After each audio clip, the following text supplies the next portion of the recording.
Feeling gwapo, feeling maganda katawan. Sabi ng hater, bakit walang kumukuha? Actually, for your information, FYI, maraming kumukuha. Namimili lang kami.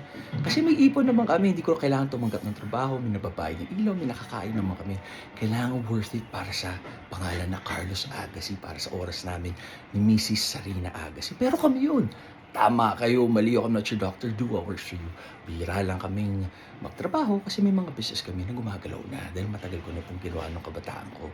At choice namin yun. So gawin niyo yung gusto niyo. Kung araw-araw magtrabaho kayo, lugi kayo sa pamasahe, sa ganyan, di maganda buhay niyo, desisyon niyo. Pero kami pinipili namin. Kaya may ginawa kami, worth it para sa amin yun, hindi para sa inyo.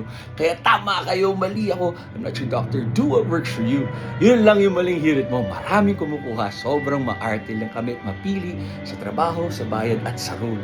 Kami yun! Diba? Ganun talaga. Ay siya nga naman, diga? Aba nga naman, kayo namin na Always be humble, be a good person. Pero pag nagsabi tayo na facts, medyo, alam mo na ang dating ganun talaga Itong mga ano na to bashers fake body, fake ano raw, thunders na raw. Woo! Grabe naman lolo to, hot lolo.